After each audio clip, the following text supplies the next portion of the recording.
The Republican presidential nominee, Donald Trump, has reshuffled his campaign team for the second time in 2 months. Trump has been facing sliding poll figures ahead of November's election. In response, he's appointed Kellyanne Conway as his new campaign manager.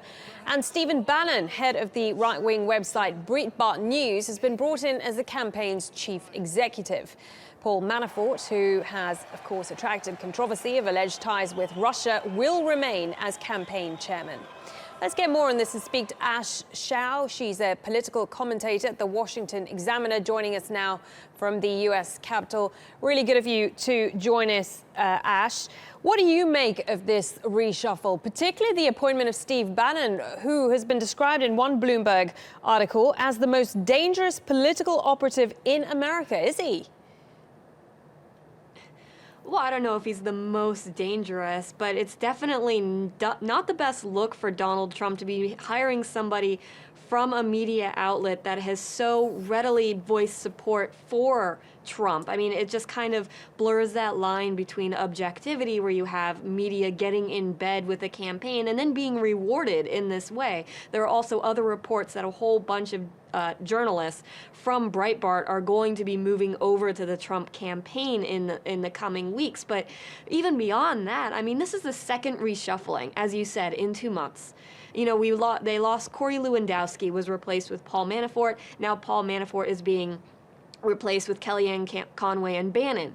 Now, normally when, there's a campaign shakeup, everybody thinks, oh, well, this is never well. And in fact, Hillary has had a few campaign shakeups, but nothing of this magnitude. And at this point, she's had a shakeup. Trump has had several. One of them still has to win, so one of them, the shakeup, isn't going to matter. But I think it speaks more to Trump and this whole idea that he has no control over his campaign, or rather, that his campaign has no control over him.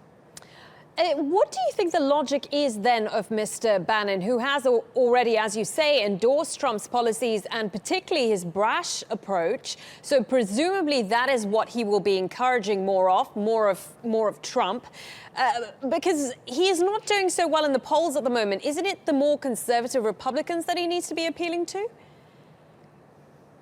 Oh, absolutely. The so-called Never Trump movement.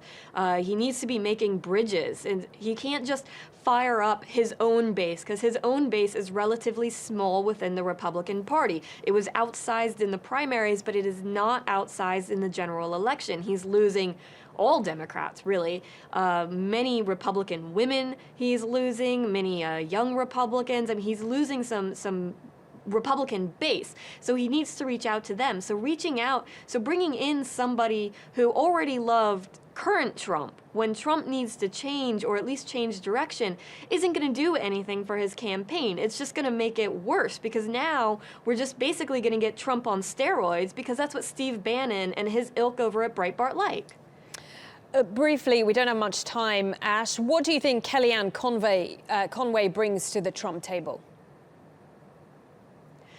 Well, I think she's a much better hire, just because right now we have a woman in charge, right? So Hillary Clinton's campaign manager, Robbie Mook, is a man, and here Trump, who keeps being called sexist or misogynistic, has a woman running his campaign. Now, whether she can steer the ship into a better direction, that remains to be seen. But at the very least, it's now saying, look, he puts women in executive positions. He's not discriminating against them.